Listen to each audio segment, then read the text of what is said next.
Hello student, कैसे हैं आप लोग। उम्मीद है मस्त होंगे। तो स्टूडेंट, हम जो बात कर रहे हैं वो कर रहे हैं केमिकल काइनेटिक्स यानी कि रासायनिक बलगति। तो आज जो हमारा है वो पार्ट 6 है। इससे पहले हम पार्ट 5 तक कर चुके हैं। तो स्टूडेंट, अगर आपने part 1, part 2, part 3, part 4, part 5 नहीं देखा है तो आप डिस्क्रिप्शन में जाइए, वहाँ पर देख सकते हैं, या आप सर्च कर सकते हैं फ्यूचर टॉपर, वहाँ पर आपको प्ले लिस्ट में सभी वीडियो मिल जाएगी, तो आप देख सकते हैं। तो इससे पहले हम कुछ न्यूमेरिकल किए हैं हमने और कुछ डेरिवेशन किए हैं। तो 2023-24 के क्वेश्चन हम कर चुके हैं। आज जो हम बात करेंगे इस क्वेश्चन की बात करेंगे। देखो, तो ये क्वेश्चन आया था 2019, 2018 और 2015 में पूछा गया है, और ये आपका 6 मार्क्स का क्वेश्चन आया है न्यूमेरिकल। और देखते हैं इसे कैसे करते हैं। तो हमने आपको हर क्वेश्चन में समझाया स्टूडेंट कि क्वेश्चन की लैंग्वेज अगर आप समझ गए तो आपके लिए क्वेश्चन करना बहुत आसान हो जाता है। तो सबसे पहले आप क्वेश्चन को पढ़ें। क्वेश्चन में जो आपको गिवन है, जो दिया है, उसे आप लिख लें। तो देखो क्वेश्चन में क्या बोला गया, आपसे कह रहा है कि एक प्रथम कोटि की अभिक्रिया है जो 40 सेकंड में पदार्थ की सांद्रता की प्रारंभिक सांद्रता की आधी रह जाती है। तो देखो क्या बोला गया, किसी प्रथम कोटि की अभिक्रिया में 40 सेकंड में पदार्थ की सांद्रता प्रारंभिक सांद्रता की आधी रह जाती है। तो अभिक्रिया के वेग स्थिरांक की गणना कीजिए। देखो आप इससे छोड़ दीजिए, हम आपको सिंपल लैंग्वेज में समझाते हैं।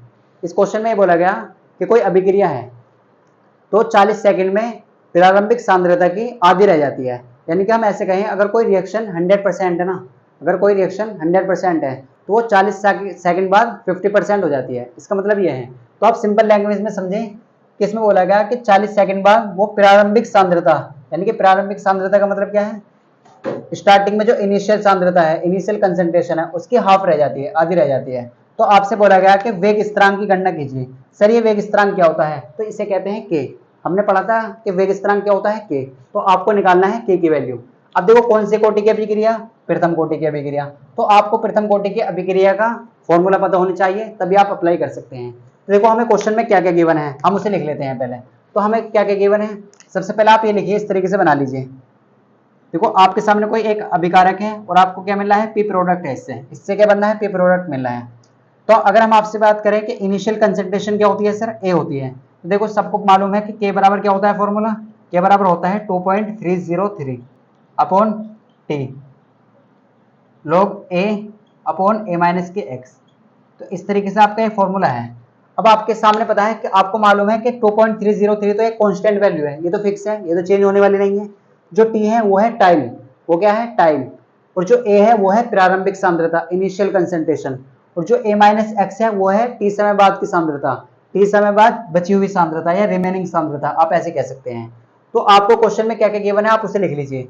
तो आपको देखो इनिशियल कंसंट्रेशन क्या है, आपको क्वेश्चन में ये गिवन नहीं है, आपको केवल ये बोला गया कि जो प्रारंभिक सांद्रता है ना उसकी आधी रह जाती है, जो बची हुई सांद्रता है, कितने सेकंड में, 40 सेकंड में। तो आपको पता है कि अगर प्रारंभिक सांद्रता ए है तो उस टाइम पे कोई प्रोडक्ट नहीं बनता, यानी कि जीरो होता है प्रोडक्ट। और आपसे कह रहा है कि 40 सेकंड बाद, यानी कि जो टाइम है वो कितना हो चुका है, 40 सेकंड बाद।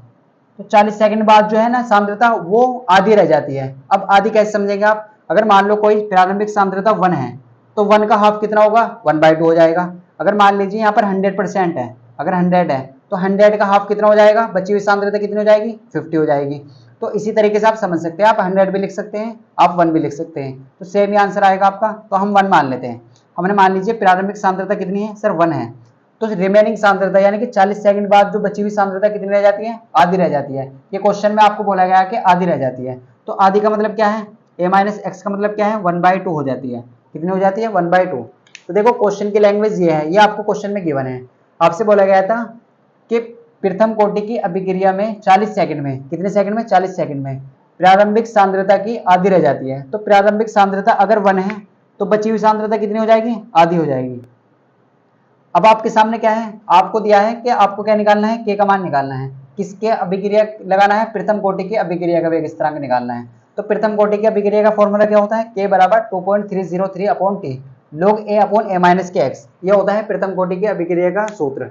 अब आप इसमें अप्लाई कर देंगे। तो देखो आपको क्या क्या चाहिए, आपको टी चाहिए, ए चाहिए और ए माइनस एक्स चाहिए। तो ये आपको क्वेश्चन में गिवन है। तो हम देखो लिख लेंगे यहाँ पर, हमें किस किस चीज की वैल्यू चाहिए, हमें चाहिए सर ए की वैल्यू। तो वो कितनी है सर, वो है 1। आप यहाँ पर अगर 100 लेंगे तो यहाँ पर 50 ले लेंगे। अगर आप यहाँ पे 1 लेते हैं तो 1/2 ले लेंगे। इसका मतलब है 0.5। आप 1/2 में लिख सकते हैं, 0.5 लिख सकते हैं। अगर हम बात करें टी समय बाद बची हुई सांद्रता की, तो वो कितनी है सर, 1/2। और टाइम जो है वो क्वेश्चन में कितना गिवन है, 40 सेकंड। कितना गिवन है, 40 सेकंड। तो ये आपको क्वेश्चन में दिया है, ये आपको क्वेश्चन में डाटा गिवन है, आपको केवल अप्लाई करना है यहाँ पर। तो कैसे अप्लाई करेंगे देखो, तो हम आपको ये करके दिखाते हैं। बहुत सिंपल क्वेश्चन है, केवल आपको कैलकुलेशन करनी आनी चाहिए, बहुत आसानी से आप इसे कर सकते हैं। तो अगर हम बात करें प्रारंभिक सांद्रता कितनी है सर 1, और रिमेनिंग सांद्रता कितनी बची 1/2, और टाइम कितना है सर 40 सेकंड। तो इस तरीके से आप लिख सकते हैं। तो हमारे पास फॉर्मूला है k बराबर 2.303 upon T log a upon a minus के x। और ये आपको मालूम होना चाहिए कि जो t है वो है टाइम, t क्या है टाइम, और a जो है वो प्रारंभिक सांद्रता है, और a माइनस x ये रिमेनिंग सांद्रता यानी कि बची हुई सांद्रता, t समय बाद बची हुई सांद्रता। तो आपके पास केवल क्या की वैल्यू है, a की वैल्यू आपके पास गिवन है, a माइनस x की वैल्यू पता है आपको, और t की वैल्यू पता है। तो आप यहाँ पर पुट कर देंगे देखो। तो k बराबर क्या हो जाएगा सर, k बराबर हो जाएगा 2.303, तो सेम रहेगा, और t की वैल्यू कितनी है सर, टाइम कितना है 40 सेकंड। तो टाइम की वैल्यू यहाँ पर रख देंगे 40 इंटू, तो यहाँ पर क्या है सर लॉग। अब आप ध्यान से देखेंगे a कितना है सर 1, a कितना है 1 अपॉन a माइनस एक्स, तो ये कितनी है a माइनस एक्स बची हुई सांद्रता क्या है 1/2 यानी कि हाफ। यही तो बोलेगा कि प्रारंभिक सांद्रता की आधी रह जाती है, तो 1 की हाफ कितनी हो जाएगी 1/2 हो जाएगी। तो इसे आप ऐसे लिख सकते हैं 1/2 इस तरीके से। अगर आप यहाँ पर 100 रखेंगे ना तो फिर भी सेम ही आएगा, देखो इस तरीके से।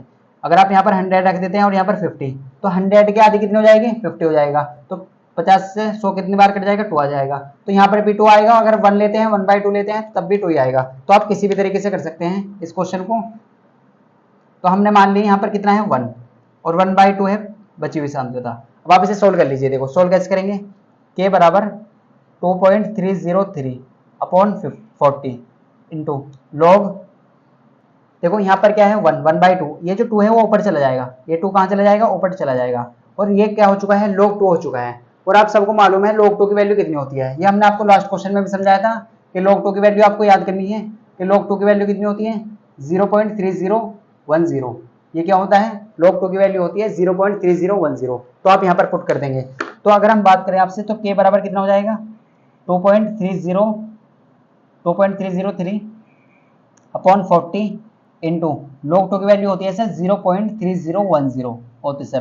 तो यहाँ पर कितनी होती है 0.3010। और ये हमने आपको बताया कि आपको इसका डायरेक्ट याद रखना है कि जब 2.303 की मल्टीप्लाई करते हैं तो आपस में क्या आता है, तो ये आता है अगर आप 2.303 की मल्टीप्लाई करेंगे किसमें 0.3010 में, तो ये आता है 0.693। तो अगर आप इसे डायरेक्ट याद रखेंगे तो आपकी कैलकुलेशन बहुत आसान हो जाएगी।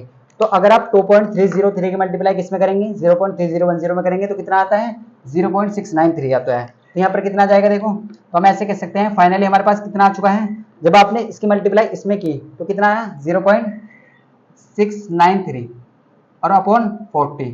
अब अगर आप सिंपल करना चाहते हैं तो आप क्या लिख सकते हैं, इस 40 को आप ऐसे लिख सकते हैं क्या 4 × 10, तो आप कहेंगे सर बिल्कुल लिख सकते हैं। तो 10 की पावर 1 है, यहाँ पर कितनी है 10 की पावर 1, इसे आप ऊपर ले जाइए, क्या ले जाएं ऊपर ले जाएं। तो यहाँ पर कितना हो जाएगा k बराबर 0.693, k बराबर 0.693 अपॉन 4 इंटू 10 की पावर -1 कितनी हो जाएगी -1 हो जाएगी, कितनी हो जाएगी -1।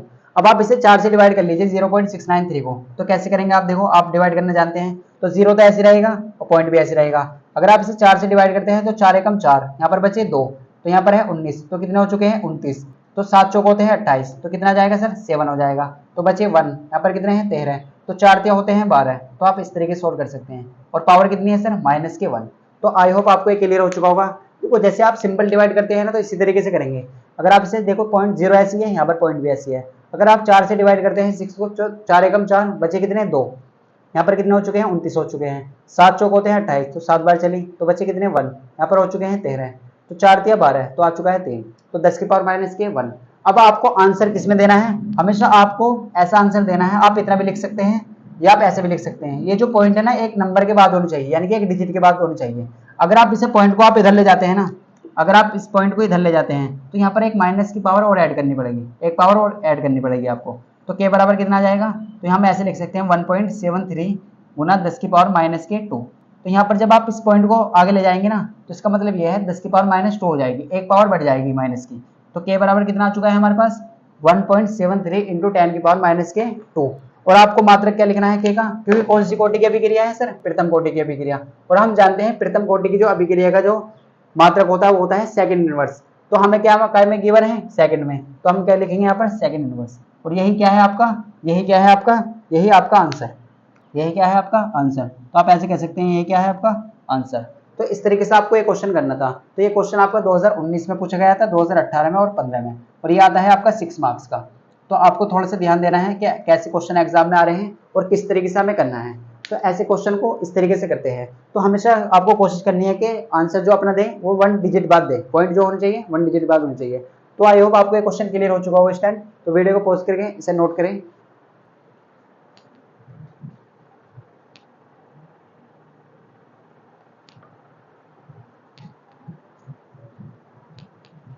तो स्टैंड आपको अगर क्लियर है तो नेक्स्ट क्लास में हम बात करेंगे कुछ और क्वेश्चन की, कुछ और न्यूमेरिकल की बात करेंगे। नेक्स्ट क्लास में हम देखेंगे 2024 में कैसे क्वेश्चन पूछे गए हैं एग्जाम में। इस चैप्टर से जितने भी क्वेश्चन लास्ट 10 ईयर्स में आए हैं तो वो हम सब करने वाले हैं। अगर स्टैंड आप चैनल पर नहीं हुए हैं तो चैनल को सब्सक्राइब कर लें, और क्लास अच्छी लगी है तो लाइक कर लें और अपने फ्रेंड को शेयर करें। और क्लास में आपको अगर कोई भी डाउट है तो आप कमेंट में पूछ सकते हैं। मिलते हैं आपको नेक्स्ट पार्ट में।